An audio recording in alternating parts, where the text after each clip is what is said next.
राधे राधे। आशा करती हूँ कि आप सभी लोग खुश होंगे, स्वस्थ होंगे, मस्त होंगे। आज मैं आप लोगों को बताने जा रही हूँ सर्व मनोकामनाओं की पूर्ति हेतु रविवार भगवान सूर्य का व्रत श्रेष्ठ माना जाता है। इस व्रत की विधि इस प्रकार है। प्रातः काल स्नान आदि से निवृत्त होकर स्वच्छ वस्त्र धारण करें। शांत चित्त होकर परमात्मा का स्मरण करें। भोजन एक समय से अधिक नहीं करना चाहिए। भोजन तथा फलाहार सूर्य भगवान के प्रकाश के रहते कर लेना चाहिए। यदि निराहार रहने पर सूर्य छिप जाए तो दूसरे दिन सूर्य भगवान के उदय होने पर अर्घ देने के बाद ही भोजन करें। व्रत के अंत में सूर्य व्रत की कथा सुननी चाहिए। व्रत के दिन नमकीन तेल युक्त भोजन कदापि ग्रहण न करें। इस व्रत को करने से मान सम्मान बढ़ता है तथा शत्रुओं का क्षय होता है। आंख की पीड़ा के अतिरिक्त अन्य सब पीड़ाएं दूर होती हैं। रविवार भगवान सूर्य की व्रत कथा। एक बुढ़िया माई थी। उनका एक बहुत ही सरल सा नियम था कि प्रति रविवार को सवेरे ही स्नान आदि कर पड़ोसन की गाय के गोबर से घर को लीप कर फिर भोजन तैयार कर भगवान को भोग लगाकर स्वयं भोजन करती थीं। ऐसा व्रत करने से उनका घर धन धान्य एवं आनंद से पूर्ण था।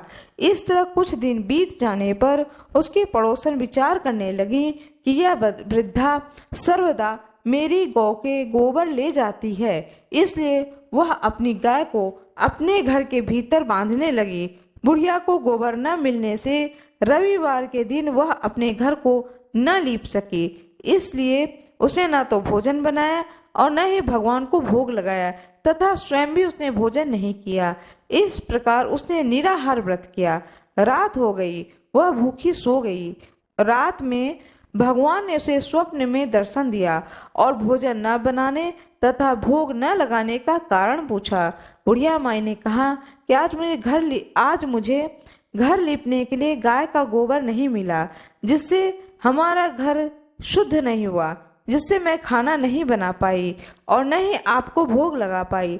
तब भगवान ने कहा कि माता, हम तुमको ऐसी गाय देते हैं जिससे सभी इच्छाएं पूर्ण होती हैं, क्योंकि तुम हमेशा रविवार को गाय के गोबर से घर लीपकर भोजन बनाकर मेरा भोग लगाकर खुद भोजन करती हो। इससे मैं खुश होकर तुमको यह वरदान देता हूँ तथा अंत समय में मोक्ष देता हूँ। स्वप्न में ऐसा वरदान देकर भगवान अंतर ध्यान हो गए और जब वृद्धा की आंख खुली तो वह देखती है कि आंगन में एक अति सुंदर गाय और बछड़ा बंधे हुए हैं।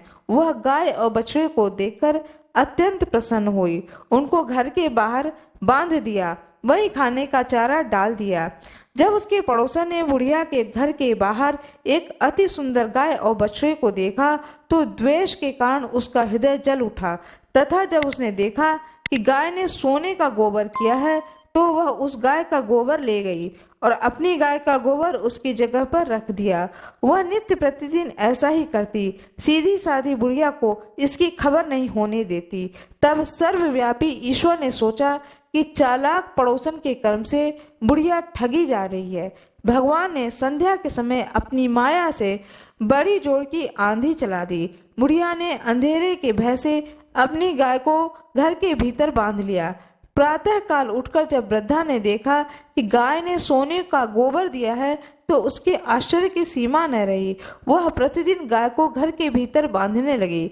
उधर पड़ोसन ने देखा कि बुढ़िया गौ को घर के भीतर बांधने लगी है तो उसका सोने का गोबर उठाने का दांव नहीं चलता तो वह ईश्वर से जल उठी। कुछ उपाय न देखकर उसने उस देश के राजा की सभा में जाकर कहा, महाराज, मेरे पड़ोस में एक वृद्धा के पास ऐसी गाय है जो आप जैसे राजाओं के योग्य है। वह रोज सोने का गोबर देती है। आप उस सोने से प्रजा का पालन कीजिए। वह वृद्धा इतने सोने का क्या करेगी? राजा ने यह बात सुन अपने दूतों को वृद्धा के घर से गाय लाने की आज्ञा दी। वृद्धा प्रातः ईश्वर को भोग लगा भोजन ग्रहण करने ही जा रही थी कि राजा के कर्मचारी गाय खोलकर ले गए।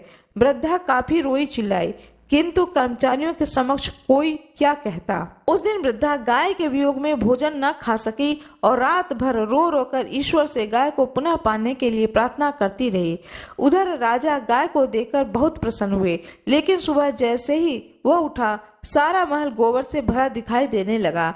राजा यह देखकर घबरा गया। राजा ने रात में स्वप्न में भगवान ने कहा कि राजा, गाय को वृद्धा को लौटाने से ही तेरा भला है। उसके रविवार के व्रत से प्रसन्न होकर मैंने उसे यह गाय दी थी।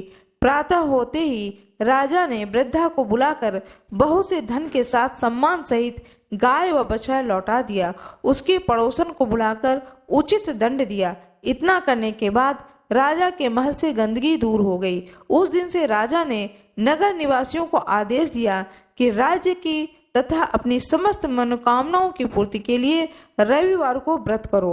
व्रत करने से नगर के लोग सुखी जीवन व्यतीत करने लगे। कोई भी बीमारी तथा प्रकृति का प्रकोप उस नगर पर नहीं होता था। सारी प्रजा सुखी रहने लगी। भगवान सूर्य की जय हो, भगवान विष्णु की जय हो, भगवान गणेश की जय हो, भगवान शंकर की जय हो, माता पार्वती की जय हो, अशोक सुंदरी की जय हो, भगवान गणेश की जय हो। मेरा यह वीडियो कैसा लगा कृपया कमेंट बॉक्स में ज़रूर बताएं। कृपया कमेंट बॉक्स में जय सूर्य नारायण भगवान अवश्य लिख दें। वीडियो को लाइक करना ना भूलें। चैनल को सब्सक्राइब अवश्य कर दें। बेल आइकन ज़रूर दबा दें। जो कोई भी मेरे इस वीडियो पर नए आए हों कृपया वीडियो को लाइक ज़रूर कर दें। भगवान सूर्य की जय हो। धन्यवाद।